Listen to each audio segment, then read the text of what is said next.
There's an invisible role some children are forced to play within dysfunctional families, a role as cruel as it is necessary to maintain the illusion of normalcy. This child becomes the repository for all of the family's unintegrated shadow. They are the scapegoat. Have you ever wondered why some people seem to attract all sorts of blame, criticism, and emotional responsibility from others? Why they feel naturally responsible for others' feelings, even when they've done nothing wrong? The answer lies in a psychological mechanism as old as humanity itself, but one that manifests in particularly destructive ways within narcissistic family systems. Carl Jung taught us that every family possesses a collective shadow, the rejected, denied, and unacceptable aspects that need to be projected onto someone for the system to remain seemingly functional, and that someone, invariably, is the most sensitive, empathetic, and intuitive child in the family, the child with the innate ability to perceive and absorb the unprocessed emotions of others. But there's something that depth psychology has discovered about these behavioral patterns that can completely change the way you see your own story. Something about the traumatic behaviors the scapegoat develops to survive, and how those very behaviors become the invisible prisons of adult life. What Jung discovered about the nature of family shadow projection will explain why you carry guilt that isn't yours, why you feel responsible for the happiness of others, and why your sensitivity was transformed into a curse when it should be your greatest gift. Look inward now. Look honestly. How many times have you felt guilty for things you didn't even do? How many times have you taken responsibility for someone's explosive feelings, for family crises, for conflicts you didn't even initiate?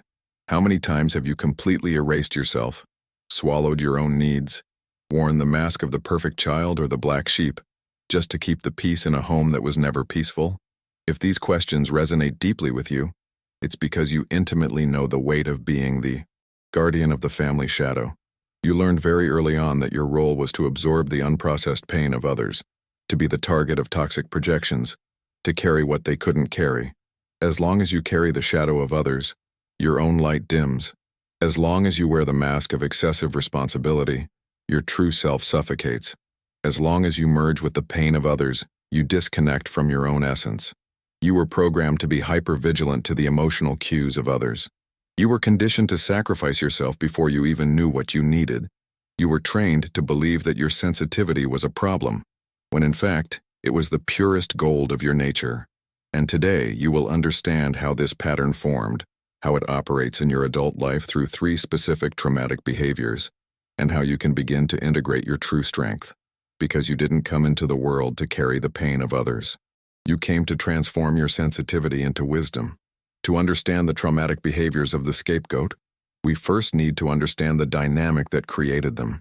In a family with narcissistic traits, there is an unwritten law. Someone needs to be the repository of the collective shadow so that others can maintain their masks of perfection. The family narcissist, be it the father, the mother, or both, cannot integrate their own wounds, their rage, their shame, their inner emptiness. So they project all of this onto a specific child. This child becomes the family's problem, the one who carries everyone's emotional responsibility. Jung called this shadow projection. The shadow refers to the aspects of ourselves that we reject, deny, or consider unacceptable. In healthy families, each member has the responsibility to integrate their own shadow. But in narcissistic systems, there is a perverse mechanism. Everyone's shadow is deposited onto a single person. Imagine the family as a distorted solar system. The narcissist is like a dark sun, an emotional black hole that sucks all the energy around it, and the scapegoat becomes the moon that reflects all the darkness that this sun cannot illuminate. They don't just orbit this toxic energy, they absorb it, process it, and carry it as if it were their own. The scapegoat child develops an extreme sensitivity to the emotional states of others because their survival depends on it. They learn to read between the lines, to anticipate explosions, to mold themselves to avoid conflict. But this adaptation, which once served as protection, becomes the prison of adult life. The scapegoat is, paradoxically, both the victim and the guardian of the family system. They keep everyone else functioning by absorbing their dysfunctions, and it is precisely from this dynamic that the 3 traumatic behaviors we will explore emerge. The first traumatic behavior of the scapegoat is emotional hypervigilance. This is perhaps the deepest mark left by the narcissistic family dynamic, the inability to relax, to trust, to simply be present without constantly scanning the emotional environment around. Emotional hypervigilance isn't just about being observant. It's living in a constant state of high alert, where every microfacial expression, every tone of voice, every silence is interpreted as a possible danger. The scapegoat develops such a keen emotional antenna that they can detect mood shifts before the person is even aware of them. Observe how this manifests in your adult life. You enter a room and instantly feel the tension in the air, even if no one has said a word. You can predict when someone will explode, when an argument will start, when something is emotionally off. This ability seems like a superpower, but it's actually a wound that never healed. In childhood, this hypervigilance was a matter of survival. You needed to know when the family narcissist was about to project their anger, when you would be blamed for something you didn't do, when you would need to hide or mold yourself to avoid becoming the target. Your nervous system was conditioned to live in a constant state of fight or flight. But here's the cruel part of this adaptation.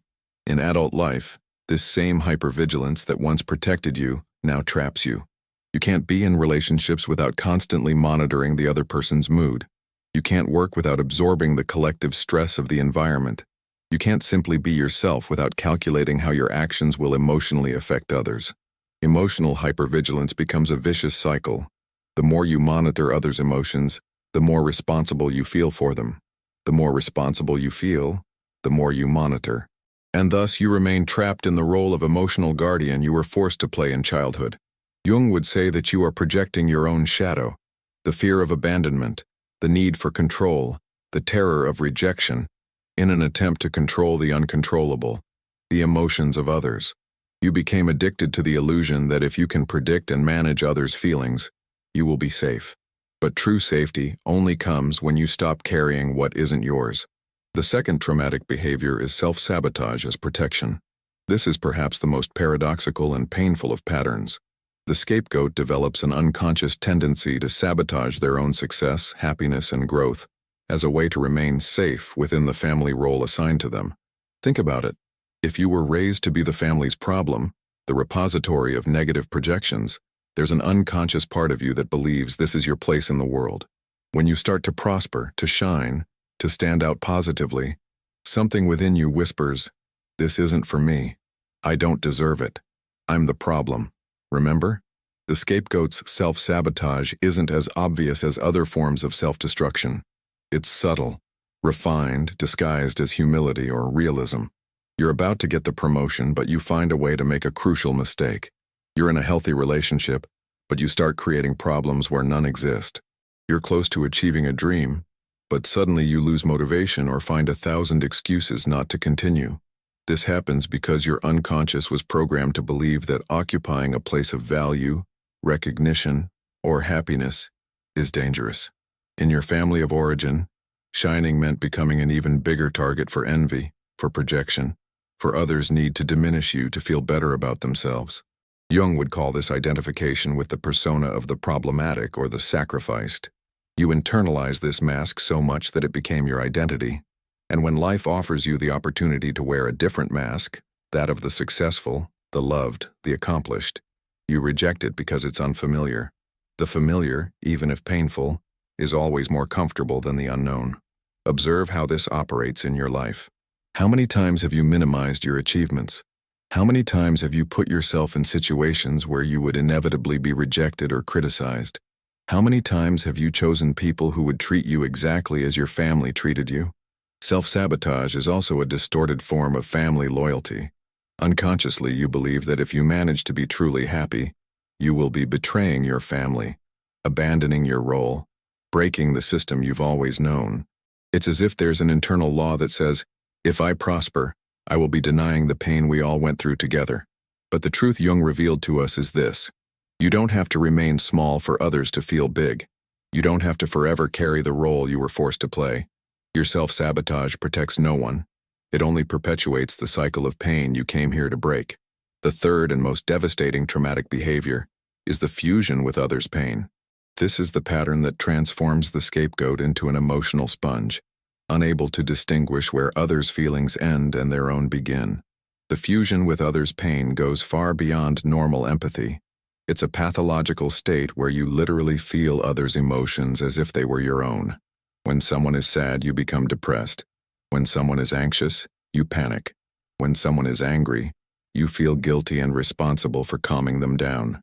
This happens because in your family of origin, emotional boundaries were never respected. You learned that your feelings didn't matter, that your role was to be a receptacle for the emotions others couldn't process. You were conditioned to believe that absorbing others' pain was love, care, responsibility. In truth, this is a subtle form of psychological violence. No child should be forced to carry the emotional weight of the adults around them. No child should learn that their sensitivity exists to serve others and not to connect them with their own inner truth. Jung would say that you lost touch with your own center, with what he called the self. You became so skilled at tuning into others that you forgot how to tune into yourself. Your emotions became echoes of others' emotions. Your identity formed in reaction to others, not in connection with your essence. Observe how this manifests. You can't be near someone who is suffering without completely absorbing that suffering. You feel physically ill when you witness conflicts. You lose energy just by being in emotionally charged environments. You blame yourself for others' problems as if you had the magical power to control them. The fusion with others' pain creates a dangerous illusion that you are responsible for the feelings of everyone around you. This is not mature emotional responsibility. It's a distortion created by trauma. Real emotional responsibility is taking care of your own feelings and respecting that others do the same with theirs. When you merge with others' pain, you are not helping anyone. You are perpetuating a cycle where people never learn to process their own emotions because there's always someone available to carry that weight for them. You become an obstacle to others' emotional growth, even with the best intentions. The healing of this pattern begins with a revolutionary revelation. Your sensitivity does not exist to serve others. It exists to connect you with the wisdom of your own soul. When you stop using your empathy as a survival tool and start using it as an instrument of self-knowledge, everything changes. Now that you recognize these three traumatic behaviors, the time for integration has come. Knowledge without application is just information. True healing happens when you transform understanding into practice, when you stop being a passive observer of your story and become the active protagonist of your transformation. The most powerful tool Jung left us for this work is what we call the inner child dialogue. Not the romanticized version that has become popular, but the honest and courageous confrontation with the part of you that carried all this weight and developed these patterns to survive. Get a journal. Go to a place where you can be completely alone and honest. And begin this dialogue. Child who carried everyone's shadow, I see you.